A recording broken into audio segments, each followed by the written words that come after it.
Hey, everybody. Thanks for checking out today's broadcast. My name is Jonathan. A little bit about me, if this is the first time you're checking out one of my broadcasts. I am 38 years old, married, have a few kids. I have been overweight my whole life. In the end of last year, I decided that it was time to do something. I really had gotten to just a tipping point, I guess, or to a point where it wasn't sustainable. I mean, I was 520 pounds. So I knew I had to do something, and I've done a lot of diets in the past, and I've had a lot of success with losing weight, but I've had a hard time keeping the weight off.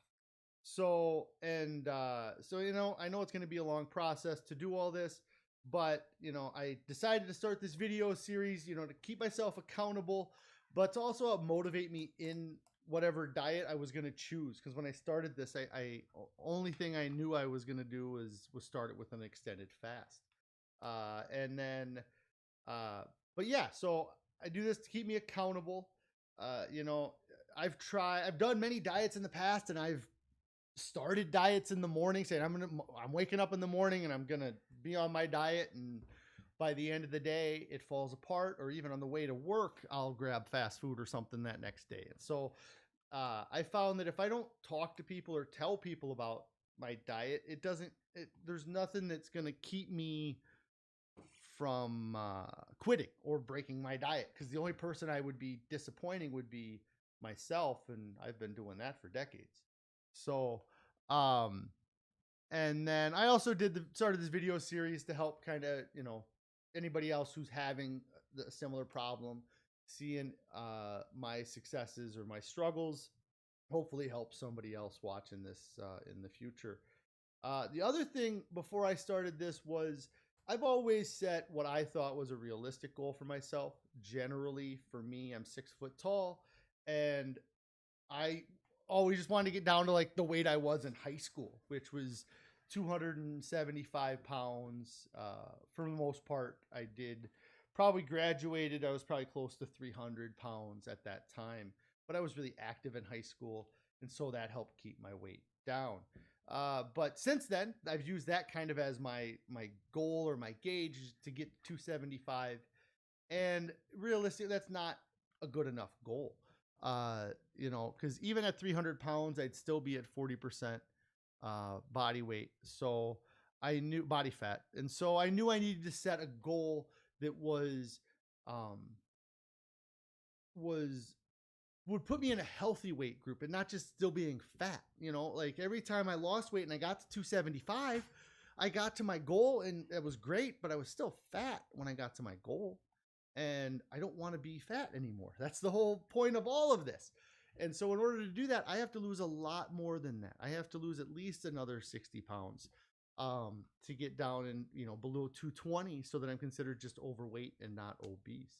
Um, and so yeah, and so with those kind of goals in mind, I set, or with those things in mind, I set these goals for myself. And the one is to stick to whatever I'm going to do for 3 years. I've done diets for 30 seconds, days, weeks, months, but I've never sustained it for years. I've never held on to a diet and said, this has been my diet for a year. And I'm well on my way now to getting to that point. But that was a big thing, was to stick to it no matter what for 3 years, whether I lose weight, gain weight, have hard time or not.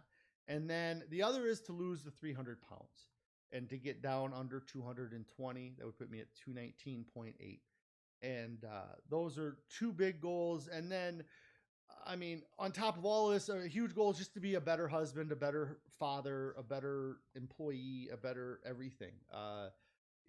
Just everything about, just, yeah, my weight was really limiting to what I could do.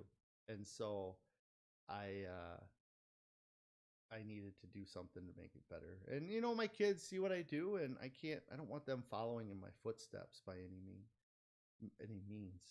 Carrie's checking in saying hi. Hi, Carrie. I hope you had a good day today.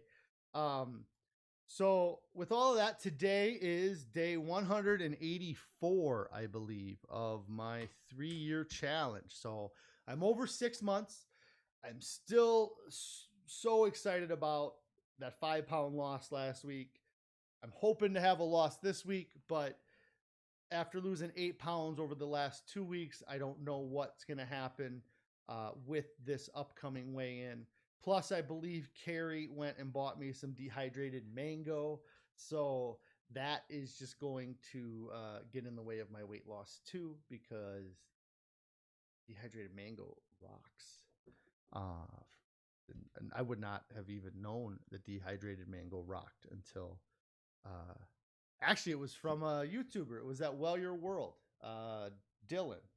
He mentioned that he was getting dehydrated mango and that he had to limit himself because he would overeat it. And that's where I even heard about it. And it's really good. So I'm looking forward to that. I hope she was able to pick it up today. But yeah, day 84. If anybody has any non-scale victories, I'd love to hear about your non-scale victories. Um, if anybody has any questions about my diet or anything, feel free to ask, whether you're watching this live or if you're watching it later when it's not live. I'd love to know how you guys are doing on your diets, and if you're having a hard time, what needs to get done to get you back on track, and what's keeping you from even starting a diet. That's the other thing. Like, what are you letting get in the way of your success?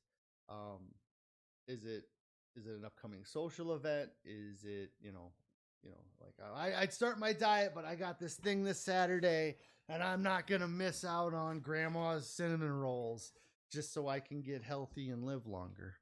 Um, and so, uh, but for me, I would say a non-scale victory for me today.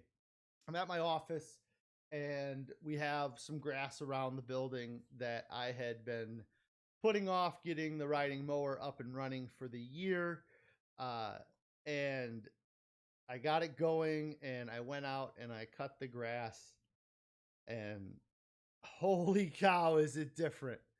Um, I have a riding mower that I don't even, I mean, it the mower's great. The mower works great. But the difference between the effort that it took for me on a riding mower, there's no effort anyways. There's not supposed to be any effort.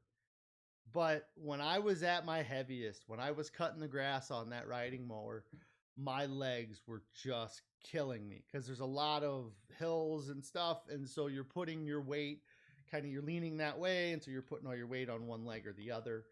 Uh, and I mean, I remember my left leg used to get sore, and I'd have to like stop and walk around for a minute just because it was difficult. And yeah, it's just crazy how much. Yeah, bring that mower here. Think of how the different. Yeah, right. I mean, that mower at home is the mower I used to use at home, actually, and it works great, but I have a much bigger, right, I have a bigger tractor thing at home to cut the grass at the house. But yeah, no, it's crazy the difference. I mean, it's got like a steering wheel that's adjustable, and I can adjust it all the way down. Whereas before, I was kind of on its highest setting. It was like right at my stomach. I couldn't move around. If something was on the ground, I would probably just run it over before. If it wouldn't hurt the mower, as long as it didn't hurt the mower. Where now I can lean off of the mower, grab stuff, or just everything about it was improved. And I'm sure the mower, it'll help the mower too. I mean, because instead of having it, instead of running around like there's three people on the mower, it's just me, but at 520 pounds, that's like the weight of three people. Uh, and you get rid of 175 pounds. That's a whole person. So I wonder what that is divided by three. Yeah, it's almost exactly a third. Yeah, I kind of knew that. So yeah, that's just crazy that there's a third. I guess I never really looked at my weight that way, I guess. I mean, I know I lost 175 pounds out of 520, and I was looking at, I looked at how much I lost, like body, like I'm 60% of my goal, um,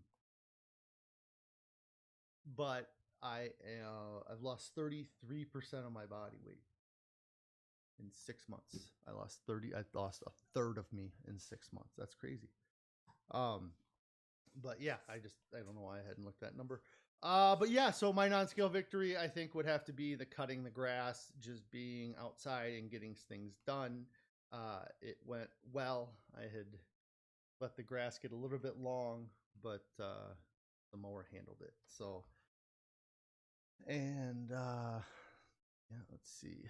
And then I have not got into reading another book yet. I finished the How Not to Die by Dr. Greger. We've purchased How Not to Diet, and I believe Carrie was trying to listen to it. I don't know how far she's been able to get into it. We had purchased the print copy of it. I believe she gave it to her parents to read. But I'm interested in reading that How Not to Die by Greger. He's an interesting guy in general. He has a lot of books out, and he's got a lot of things planned for books. So it'll be interesting to see what he comes out with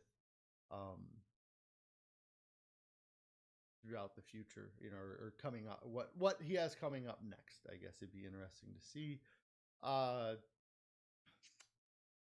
Yeah, I got started a little late here because I had a call. It kind of pushed me to be a little late, and so I didn't have a whole lot of prep stuff figured out for today. But one of the things I was going to talk about was just the whole food plant-based diet, and just the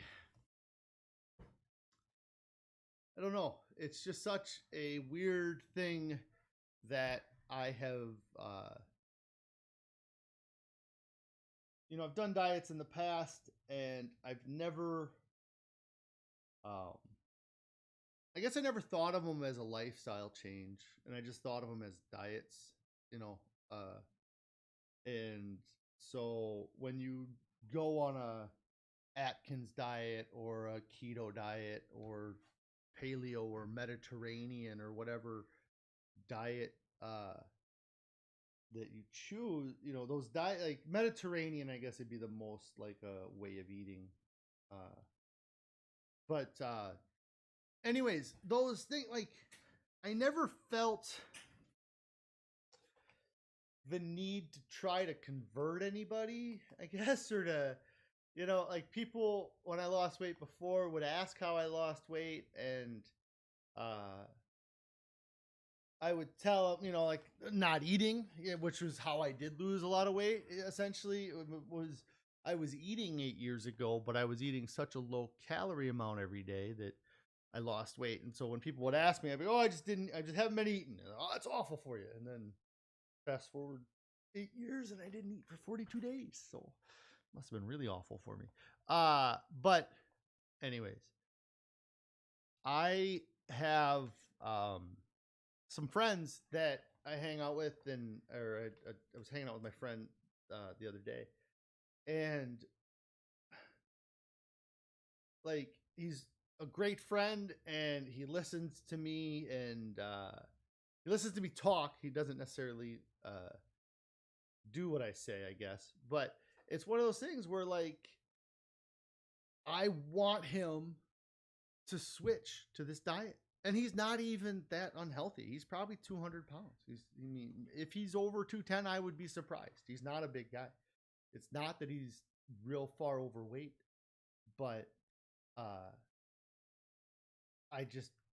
this way of eating has got me in such a mental space, and it's got me so motivated, and, like, and I feel a little pushy talking to him, but he's receptive and he's listening to me, but, and like I said to him when I was talking to him, I was like, I wouldn't be trying to push this on you if I didn't think that it was going to improve your life. If it like the just that book, the How Not to Die. I don't know the exact numbers. I'm not a doctor. I didn't do any of the studies, but the leading cause of death in the US is heart disease. And like, and it's another, there's actually Neil Barnard's book, I think it is, Prevent and Reverse Heart Disease is, oh, that's Caldwell Esselstyn. Caldwell Esselstyn wrote it. But it's like been proven that eating a whole food plant-based diet prevents or reverses heart disease, which is the leading killer in the country. And so by eliminating animal protein from my diet, I got rid of, or we, me and Carrie actually, we know anybody who switches to, like, you're eliminating the number one killer from the list of things that you're going to die from. Like, by the time we die, of all the people that we know that die over the years from now until, whenever, 10% of those people are going to die from heart disease. But none of them will be people that eat whole food plant-based. They'll all be people that eat meat, animal protein. And it's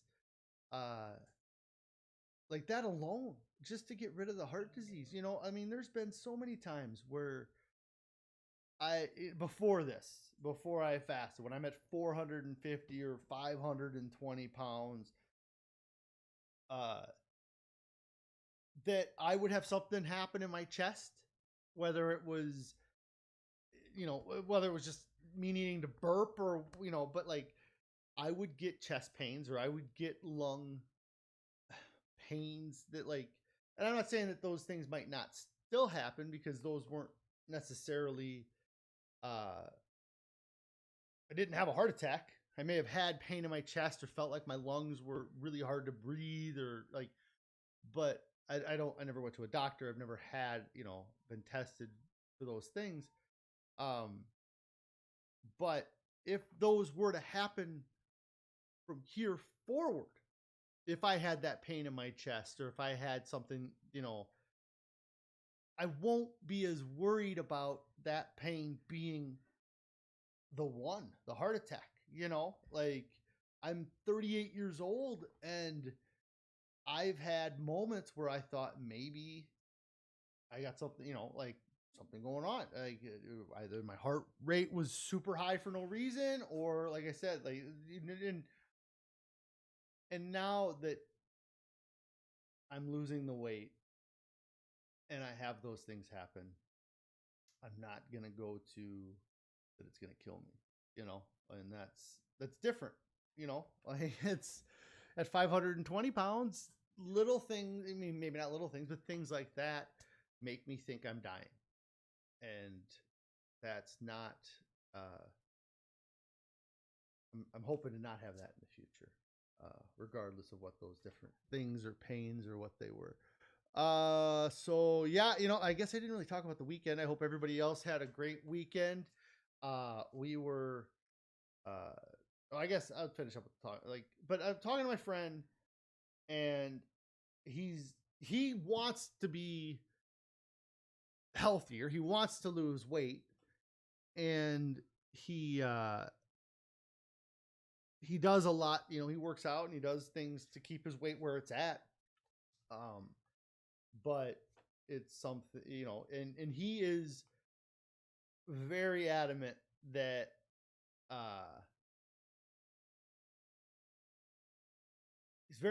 he will never not eat meat. And I'm going to get him to not eat meat someday. It's going to happen. But I've said that, my dad's the same way. He's not going to switch, but someday I hope they decide to switch. But Carrie's saying, have I told you how glad I am that you made this change? No, what? You're happy? You like this guy here more than this guy here? That's weird. I don't know. That's odd. So yeah, I mean, my weekend. So, anyways, finishing up with my buddy. I'm hoping that I can get him to convert. I've never felt this way about other diets. I might have, somebody said, "How'd you lose the weight?" or somebody who was overweight. How'd you do it? What'd you do? I'd say keto or low carb or calories in. I mean, before this, it was, I mean, calories in, calories out has always been kind of my, like, it's simple math. You eat fewer than 3,000 calories, you're going to lose weight at 500 pounds. If you eat more than 3,000 calories, or if you eat 4,000 or 5,000 calories, then you're going to maintain where you're at, or you're going to gain. And so calories in, calories out is very important. And any other diet requires calorie counting if you want to succeed, except for this diet. Like, I haven't even thought about calorie count. And I mean, I've looked at the calorie content on some of the things I've eaten, but it's not a determining factor of whether or not I'm going to eat it or not. The ingredient list is the determining factor of whether or not I'm going to eat it or not. And I got on the scale here this morning. I haven't really gained any weight from last week, which I'm surprised.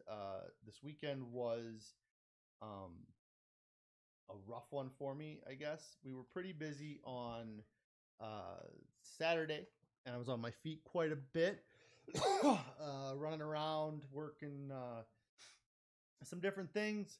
And by the end of the day, Saturday, that ankle had been kind of bugging me. It was coming back, and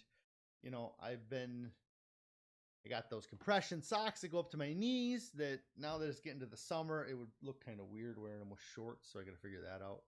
I just got to wear my jeans more. But I have like an ankle compression sleeve that's just on my ankle itself that I had been wearing for a few weeks. And I might have gone a day or two without it. I might not have worn it Saturday. But Sunday, I woke up and I could tell right in the morning yesterday that it was going to be a bad day as far as my ankle went. And I iced it. I got it. I put it in an ice bath for about 20 minutes in the morning, and it numbed it up, and it felt really good. But it was throughout the whole day. It just kept getting worse and worse. The swelling was kind of there again on the top of my foot. And yeah, I mean, it kind of progressed throughout the day. I was actually, at the end of the day, I finally took some ibuprofen. I just didn't have any earlier. And so I took a little ibuprofen. It helped a little bit, but I mean, all the way up until I went to bed, it was frustrating, how much it was hurting and how much it was, it swells up like in this one little spot, like right at the top of my foot. And it just makes it hard for me to walk or move around on it. And so, woke up this morning and my ankle feels like it did Friday. Like, I wouldn't have guessed that I spent all day yesterday trying to crawl around my house or walk. It was awful. It's awful not being able to walk. And my friend did suggest, or his fiance suggested I go see a chiropractor. I might see a chiropractor or an acupuncturist. I don't necessarily want to go to a doctor for it unless I think it's something that's going to require like a surgery or a medical intervention. I had gone to the doctor for that foot pain a few months ago, and they were just going to do a cortisone shot, and I really didn't feel like that was going to fix the problem. I thought it was just going to kind of mask it, sort of like taking blood pressure medicine instead of fixing your diet, you know. And so that was so anyways, it feels great today, and I'm getting around a lot better today with it, and I was able to cut the grass, and it didn't give me any problem while I was out doing all that, but I do have the advantage. I was on the mower, I was seated. When I'm at my desk, I'm seated, so I'm not on my feet a lot during the week. And so it's, hopefully it finishes doing what it needs to do, fixing itself this week, and then by this weekend I don't have the same thing, because it's almost been every weekend that it just seems like it's, yeah, it was last weekend. Yeah, it's like I'm great during the week, and then the weekend hits and I'm on my feet, and the pain comes back. And it sucked yesterday. I didn't do a single thing around the house yesterday. I just felt awful about not being able to do anything, and uh it was such a pain that it was just like a throbbing, like even trying to watch something or distract myself, it just didn't help. It just kept I just kept the pain anyways. All right. So, but like I said, today, little soreness this morning. My ankle popped a couple times, just kind of, like whatever's going on in there, something's moving around. Like I just popped my ankle right now, and it's probably gonna start hurting. So it's the way it is. There's something in there that's not in the right spot. I think it's gonna, if it doesn't heal itself, it's probably gonna take MRI to figure out what's going on. But I don't know. I don't know if a chiropractor can do much for your ankle or not. I don't know a whole lot about them. But that was something that she suggested that, and I hadn't really thought of it because there's a lot of chiropractors where I live, a lot of chiropractors, and it's not something that I do much. I've done it a few times, but it always seems like they're trying to get you to sign up to do it for continual, and that's not my thing. I just want to do it for the issue at hand, and then I'll come back if I have an issue again in the future. Let's see. Carrie says it stinks. Yeah, it stinks me having that bad ankle. I imagine that's what you're talking about. Just and it puts me in a bad mood, and it affects how I talk to the kids and Carrie and everything. Like it's just frustrating. Like when you have a pain like that, it is it just takes over every thought you have. I mean, everything that's going on. My patience with the kids was way down, especially putting them to bed last night, and that was all because my ankle. Like we have a whole procedure we go through when we tuck them in, and they were dragging it out. And while it's nice sometimes to have them drag it out or fun, when you don't want to be on your feet and you just want them to go to bed, it gets tough. And I probably was not the best in the best mood putting them to bed. So I'm hoping to get this figured out this week, or have it, get better by the end of this week. Is the plan. Again, like it's so stupid because yesterday I could barely walk. Today I'm moving my ankle into positions that I couldn't even get it into yesterday. It's just so stupid. But even without that, I'm still doing great. Even with the pain in my ankle, I'm able to stay away from food. Like that is one of the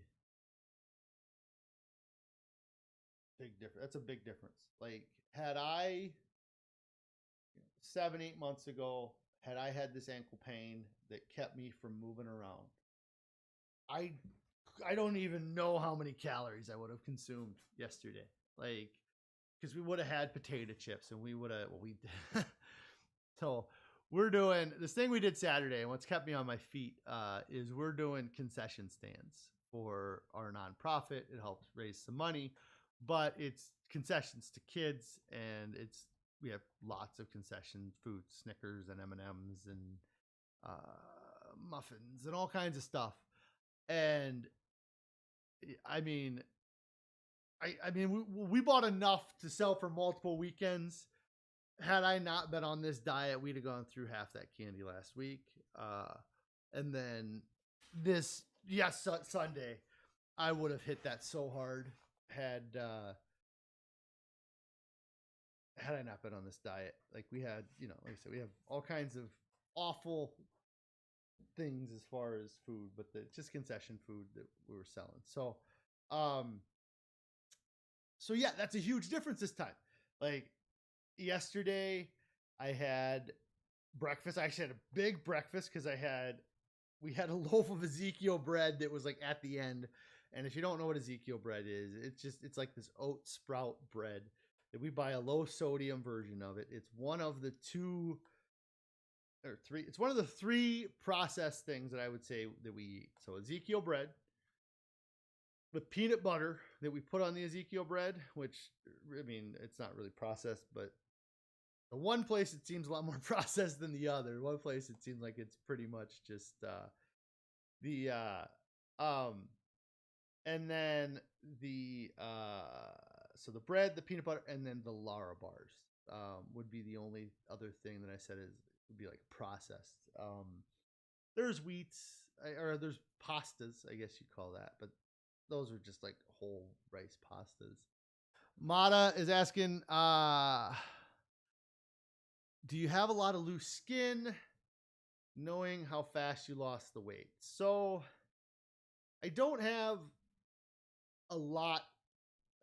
I haven't lost enough weight to have like a flap of skin or like but my skin is getting looser. And it is, so I'm at 345 pounds. And the couple things I talked about with my loose skin in the past here or more recently is the places where I notice the loose skin, that like the loose skin around my belly is, I don't know, like I could stand up and grab my fat, but it's not really gonna, I don't know, like I don't know. That's but and then the spot that probably bugs me the most is going to be under my armpit, which is right here. Oh, now my arm's up, but let me see, like right here. So I got some loose skin here. Oh, probably get in trouble for that. But that there I know is going to get loose, and that's probably going to bug me the most. But I don't know. I mean, I'm not too worried about the skin. It's one of those things that people ask about a lot. Obviously, you're asking me about it, and my opinion is it's going to be a good problem to have. When I'm down to 220 pounds, I hope that I'm having a conversation with my doctor about dealing with loose skin, or because I'm not going to be free of loose skin. It's not going to happen. Like I have multiple stretch marks across my stomach. I have stretch marks on my arms here. I don't know if you can see them on the video or not, but like that's all skin that's damaged beyond coming back. You don't fix stretch marks. Like you don't, like that's skin that's not gonna suck back in. So I know I'm gonna have loose skin. And then the other thing, and I mentioned it before, I don't know if I could. So it would be a pain, but my calves. So I've always had pretty muscular, strong calves. It's been something that, I delivered papers when I was a kid, and we lived in a very hilly neighborhood, and I've just always had kind of strong, big calves since then. And so even at 520 pounds, well, not necessarily, not even, but at my weight now, at 350 pounds, my left calf is fairly defined. Like it is, it's got as many ridges or ripples as somebody who is at a healthy weight would have in their calf. My right leg, muscles just as big, but for 2 years I had swelling in that leg. Like it was building up, it was getting bad. And so then so I so that's probably the most frustrating, because I've always had, like, even at being big guy, people, I'd get compliments on my calves, like how strong they looked, and I just don't have I don't have like a lot of extra fat, like there's skin there, I guess, and then this is gonna be loose here, but I haven't worked out at all either. Like if I started working out, trying to build muscle, it might get some of that back, but yeah, I mean that's no different than I probably was at 500 pounds, though, as far as being able to grab fat like that around my arms. And Carrie saying, don't hurt your foot by hefting your calves up to the camera. Yeah. So, but my right calf, it's just, there's loose skin around it. I mean, it's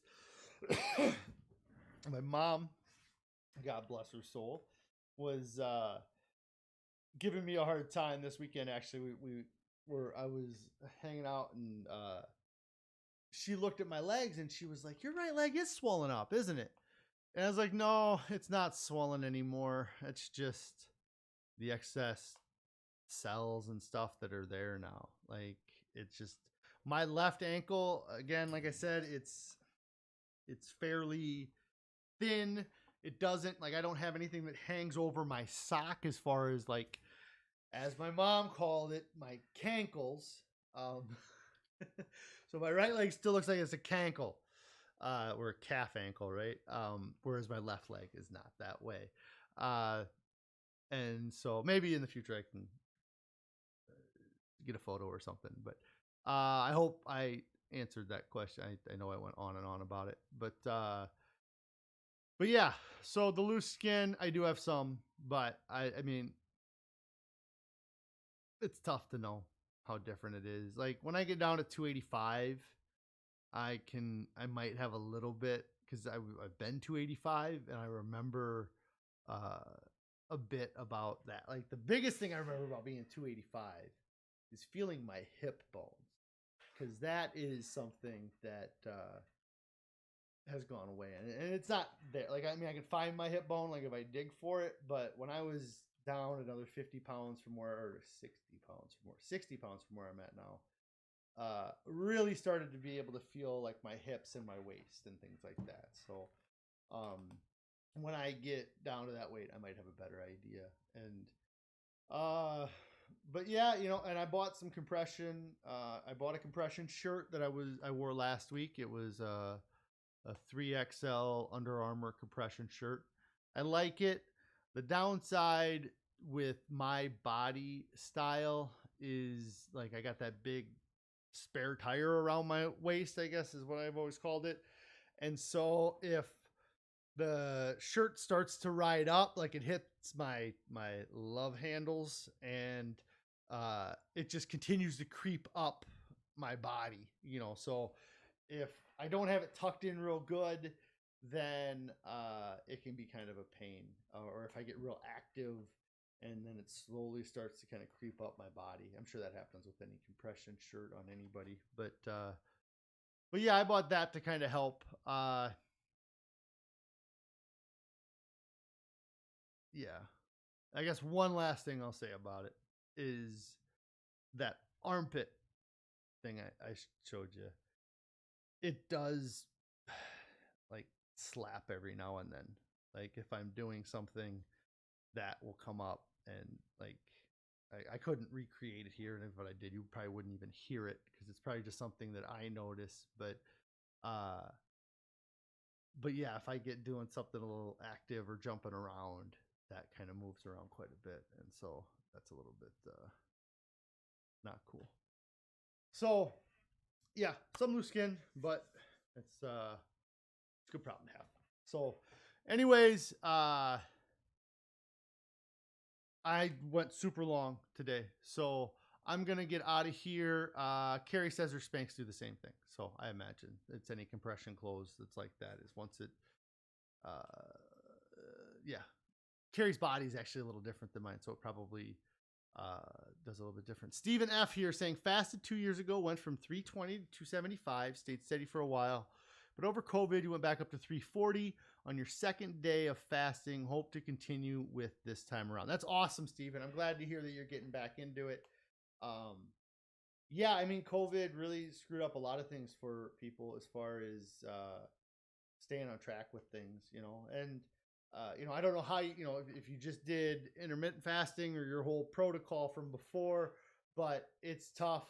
I've had diets where 100% of the diet, the success of the diet hinged on my ability to stick to a routine, and so when things like COVID, things like that pop up, then it is tough. You said you fasted for 14 days and it was hard. Yeah, it is. I mean, it's mentally, it's tough to get that far. Oh, thanks, Steven. That's awesome. Yeah, mentally, it's tough to get into 14 days. I mean, I did the first one for 42, and then I did another for 10, and that 10-day fast once you get in your head, you don't want to keep going. It's really tough to keep going. But no, that's great to hear. And what I would suggest, and the difference between this 42-day fast I did and the previous extended fast I did before I started doing all of this, was to have a set plan or to get a plan together for your diet afterwards, and to make your diet. I'm finding now making your diet the lifestyles is easier for me, and that's why we switched to a whole food plant-based diet. Eating keto and carnivore is great, but it's tough, because there's not always. It's tough to stay on keto. Like, it's tough to keep yourself in ketosis, and so that is that's why I like this whole food plant-based diet that we switched to, and it seems so much more like a way of eating and a way of living than it does a diet or something I'm going to do temporarily. But I'm excited, Steven. I hope that yeah. So Steven says the one thing with the fasting is mindset was clearer and you respected what you put into your body 100%. Like, that's the two things. There's a couple things that I took out of it from my dieting too, is that there were moments when, like, especially 10, 12 days in, where everything around you has always told you that you should be dying at that point, and you're sitting there like, I've never felt more like in the present, in the moment, like and I don't know if it's part of a natural instinct to be on like high alert looking for food, or to be in that,